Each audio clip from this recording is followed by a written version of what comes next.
Hello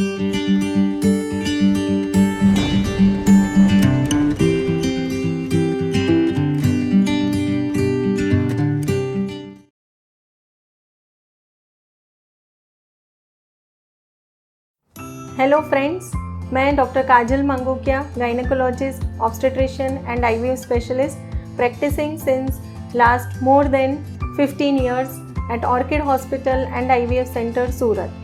नमस्कार, आपका स्वागत है ऑर्किड पेशेंट्स अवेयरनेस सीरीज़ में। और जैसे ही आप सबको पता है, सितंबर मंथ जो है वो पीसीओएस अवेयरनेस मंथ करके सेलिब्रेट किया जाता है।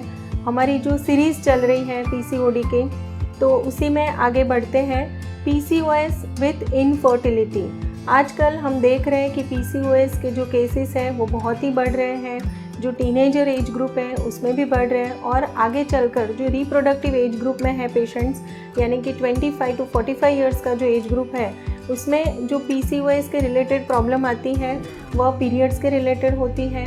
प्रेगनेंसी कंसीव करने में तकलीफ़ होती है। अगर प्रेगनेंसी रुक भी जाती है तो बार बार मिसकैरेज का रिस्क रहता है, और जो प्रेगनेंसी है वह हाई रिस्क प्रेगनेंसी हो जाती है, क्योंकि यह पेशेंट में जेस्टेशनल डायबिटीज़ और ब्लड प्रेशर बढ़ने के चांसेस ज़्यादा होते हैं। सो फ्रेंड्स, आज मैं बताने वाली हूँ कि पीसीओडी और इनफर्टिलिटी, पीसीओडी के पेशेंट में इनफर्टिलिटी क्यों होता है, कंसीव करने में क्यों तकलीफ़ होती है, उसके लिए क्या क्या इन्वेस्टिगेशन किए जाते हैं और उसकी ट्रीटमेंट कैसे की जाती है। सो स्टार्ट करती हूँ मैं कि नॉर्मली जैसे हमने देखा है कि पीसीओडी पेशेंट में इनफर्टिलिटी के जो प्रेवलेंस होता है that is approximately 18 to 20%। So normally क्या होता है कि अगर कोई पेशेंट है जिसे 1 year हो गया है, 12 महीने हो गए हैं, प्रेगनेंसी के लिए प्लान कर रहे हैं, और तभी भी जब प्रेगनेंसी नहीं रुकता है तभी उनका फर्टिलिटी रिलेटेड ट्रीटमेंट की ज़रूरत पड़ती है।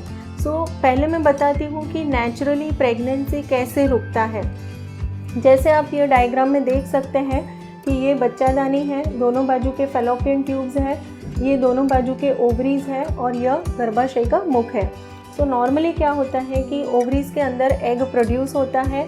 जैसे ही पीरियड का 12th डे 14th डे आता है, ऑन एन एवरेज अगर 28 दिन का रेगुलर पीरियड का साइकिल है तो 14वें दिन पे यहाँ से अंडा मैच्योर होके रप्चर होता है, जिसे ओव्यूलेशन कहा जाता है। और ओव्यूलेशन के बाद जो एग है वह फैलोपियन ट्यूब के अंदर जाता है।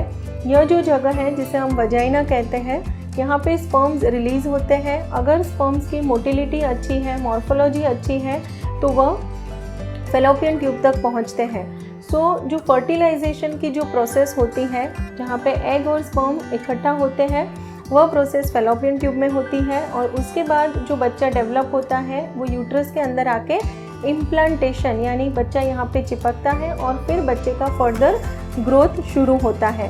अभी पीसीओएस वाले जो पेशेंट हैं जिनको पॉलीसिस्टिक ओवरीज है, उसमें क्या प्रॉब्लम होता है कि फर्स्ट इज़ कि उनका जो ओवरी है उसके अंदर जो हार्मोन्स के जो लेवल रहते हैं वो बहुत ज़्यादा होते हैं। उसकी वजह से मल्टीपल स्मॉल सिस्ट, छोटे छोटे सिस्ट डेवलप होते हैं। और नॉर्मली जो एग का मैच्योरेशन होता है, जो मैंने आपको अभी बताया कि 14वें दिन पे ओव्यूलेशन होता है, तो यह पेशेंट में काफ़ी बार हमने देखा है कि जो ओबीज पीसीओ है पेशेंट, उसमें ज़्यादा करके एन ओव्यूलेटरी साइकिल होते हैं, यानी कि ओव्यूलेशन में प्रॉब्लम होती है। So that is one reason. दूसरा कि जो एग का जो क्वालिटी होता है वह भी काफ़ी हद तक कॉम्प्रोमाइज्ड होता है। So that is again a second reason. तीसरा है कि जो एग का क्वालिटी अगर अच्छा नहीं है तो फर्टिलाइजेशन की जो प्रोसेस होती है, बाय एंड लार्ज जो रूल है कि अगर नॉर्मल हेल्दी एग है, हेल्दी स्पर्म है, तो फर्टिलाइजेशन की प्रोसेस अच्छे से होती है और हेल्दी बच्चा डेवलप होता है। जब भी उस साइड का क्वालिटी अच्छा नहीं है तो देयर आर चांसेस कि अगर यह पेशेंट को कंसीव होता है तो तब भी उसको विदिन 3 months, यानी कि 3 महीने के अंदर बच्चे के या तो हार्ट बीट नहीं आते हैं, या तो बच्चे के हार्ट बीट आके फिर चले जाते हैं, यानी कि फर्स्ट ट्राइमेस्टर मिसकैरेज जिसे हम कहते हैं, उसका रिस्क ऐसे पेशेंट में बढ़ जाता है। दूसरा है कि जो एंडोमेट्रियल रिसेप्टिविटी जिसे हम कहते हैं, इम्प्लांटेशन की जो प्रोसेस होती है उसमें भी दिक्कतें आ सकती हैं। और दूसरा कि एक बार अगर कंसीव होता है तब भी मैंने जैसे बताया कि लॉन्ग टर्म जो है कि PCOS वाले जो पेशेंट हैं उसमें जेस्टेशनल डायबिटीज़ का और यानी कि प्रेगनेंसी में डायबिटीज़ आने का और प्रेगनेंसी में ब्लड प्रेशर बढ़ने के चांसेस ज़्यादा होते हैं। तो इसी की वजह से PCOS वाले पेशेंट की जो प्रेगनेंसी होती है वह हाई रिस्क प्रेगनेंसी हो सकती है। दूसरा कि अगर काफ़ी लोगों के माइंड में क्वेश्चन होता है कि मैम अगर PCOD है तो क्या हमें IVF ही हमारे लिए ट्रीटमेंट है। तो ऐसे लोगों के लिए ख़ास मैं बताना चाहती हूँ कि अगर आपको PCOS है तो नॉर्मली आपके जो डॉक्टर हैं वो आपके ब्लड रिपोर्ट्स करेंगे। जैसे रूटीन में हम लोग जो करते हैं कि पीरियड के सेकेंड डे पे आपके हार्मोन्स के टेस्ट किए जाते हैं, जिसमें LH, FSH है, थायराइड, प्रोलैक्टिन है, सीरम फास्टिंग इंसुलिन लेवल है, शुगर लेवल है। फिर 2 घंटे के बाद आपका serum post prandial blood sugar, post prandial insulin level वगैरह किए जाते हैं। फेलोपियन ट्यूब का जो टेस्टिंग है वह भी बहुत ही इम्पॉर्टेंट है। और उसके बाद जो है कि आपका ट्रीटमेंट कैसे किया जाता है। सो ट्रीटमेंट में मोस्ट इम्पॉर्टेंट है कि अपने पास आइदर ओबीज PCO है या तो थिन PCOS है। तो जो ओबीज पेशेंट है जिनका BMI मोर देन 25 है, इन पेशेंट के लिए बहुत ही इम्पॉर्टेंट है कि आपका अगर वेट लॉस 2 to 5% भी अगर वेट लॉस होता है तो आपका जो ओव्यूलेशन का जो प्रोसेस है वो काफ़ी हद तक अच्छे से हो जाता है। अगर ओव्यूलेशन होता है तो प्रेगनेंसी रुकने के चांसेस ऑटोमेटिकली बढ़ जाते हैं।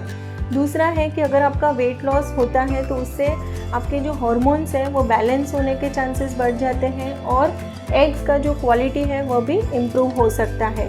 सो स्पेशली जो ओबीज PCO है उनके लिए most important is weight loss. Overall सारे पेशेंट के लिए लाइफस्टाइल मॉडिफिकेशन, जिसके ऊपर मेरा स्पेशली लाइफस्टाइल मॉडिफिकेशन क्या होता है उसके लिए वीडियो है, तो आप वो वीडियो भी ज़रूर से देख सकते हैं। तीसरा है आपका कि फर्टिलिटी ट्रीटमेंट। अभी फर्टिलिटी ट्रीटमेंट जो है वह 3 प्रकार की ट्रीटमेंट होती है। फर्स्ट जो होता है that is a natural cycle, यानी कि नेचुरली आपके पीरियड का सेकेंड डे होता है, उसके बाद आपको ओव्यूलेशन इंडक्शन ड्रग्स दिए जाते हैं, यानी कि ओव्यूलेशन इंडक्शन के कुछ मेडिसिन्स होते हैं वह आपको स्टार्ट किए जाते हैं। दूसरा है कि इफ़ रिक्वायर्ड तो आपको इंजेक्शंस जो रहते हैं गोनाडोट्रोपिन्स के वो भी शुरू कर सकते हैं आपके डॉक्टर। और उसके बाद आपको पीरियड के 8वें दिन, 10वें दिन, 12वें दिन वह हिसाब से ऑल्टरनेट डेज पे सोनोग्राफी के लिए बुलाते हैं, जिसे हम फॉलिकुलोमेट्री कहते हैं या तो फॉलिकुलर स्टडी कहते हैं।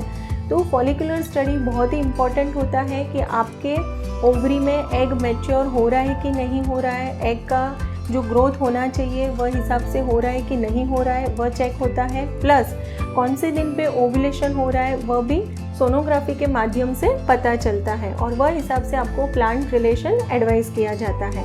सो that is one thing, that is natural cycle. अगर आपके फेलोपियन ट्यूब्स ओपन है और बाकी सारे फैक्टर्स नॉर्मल है तब नेचुरल साइकिल मैक्सिमम हम जो देते हैं दैट इज़ 6 मंथ्स का पीरियड दिया जाता है। फिर नेक्स्ट लेवल जो आता है second line that is IUI। अगर सीमन में मॉर्फोलॉजी में या तो मोटिलिटी में कोई प्रॉब्लम है या तो सीवियर ओट्स के जो पेशेंट रहते हैं, so depending upon semen analysis अगर आपके केस में IUI की रिक्वायरमेंट है तो IUI का ऑप्शन आपको दिया जाता है। कभी कभी हमने देखा है कि सारे फैक्टर्स नॉर्मल होते हैं, 3 to 6 मंथ्स का टाइम दिया है, उसके बाद भी अगर कंसीव नहीं होता है तो ऐसे पेशेंट में भी सेकेंड ऑप्शन IUI लिया जाता है। IUI यानी इंट्रा यूट्राइन इंसेमिनेशन, जिसमें रेगुलर जैसे मैंने बताया वैसे सोनोग्राफी किए जाते हैं, ओव्यूलेशन इंडक्शन ड्रग्स दिए जाते हैं, गोनाडोट्रोपिन स्टार्ट करते हैं और जब भी आपको ओव्यूलेशन के लिए इंजेक्शन दिया जाता है उसके 36 आवर्स के बाद जो सीमन जो रहता है जिसे वॉश किया जाता है और उसको यूट्रस के अंदर रखा जाता है। So that is again a shortcut to a natural cycle. IUI भी फ्रेंड्स हम लोग ज़्यादा जो अभी प्रिफर करते हैं जो protocol that is 3 to 6 cycles of IUI। अगर उसमें भी पेशेंट कंसीव नहीं होता है तो जो ऑप्शन हम लेते हैं that is a IVF treatment. और IVF ट्रीटमेंट में जनरली ऐसे जो पेशेंट हैं जिसमें हम रिकॉम्बिनेंट इंजेक्शंस वगैरह गोनेडोट्रोपिन्स के इंजेक्शन स्टार्ट करते हैं, जिसकी वजह से जो oocyte है, एग्स जो है उसकी क्वालिटी इम्प्रूव होती है और नंबर ऑफ फॉलिकल्स जो मिलते हैं उसमें से जो बेस्ट क्वालिटी के एम्ब्रियोज़ होते हैं उसको ट्रांसफ़र किया जाता है और इसमें आपके सक्सेस मिलने के चांसेस नेचुरल और IUI साइकिल से हमेशा ज़्यादा रहते हैं।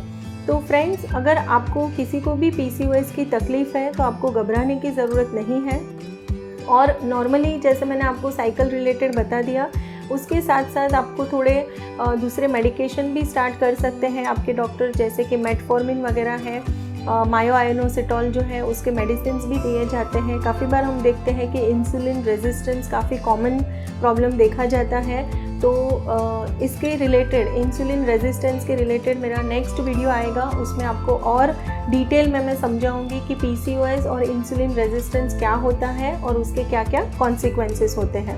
तो फ्रेंड्स, आपके जो फ्रेंड्स हैं, नियर डियर हैं, अगर किसी को भी PCOS का प्रॉब्लम है, कंसीव करने में तकलीफ़ हो रही है, तो आप उनको अवश्य यह वीडियो शेयर कर सकते हैं। उनको इस टॉपिक के रिलेटेड कोई भी क्वेरीज़ है तो आप कमेंट बॉक्स में ज़रूर से लिख सकते हैं और ज़्यादा से ज़्यादा लोगों को आप यह शेयर करें, क्योंकि नॉर्मली जो लोगों के माइंड में कंसेप्ट है कि PCOS है तो उनको कंसीव नहीं हो सकता है। सो यह जो है दिस इज़ अ मिथ और हम इस वीडियो के माध्यम से ऐसे जो भी गैर मान्यता है, जो भी मिथ्स है, वह दूर करने की कोशिश कर रहे हैं। Thank you friends once again for watching this video.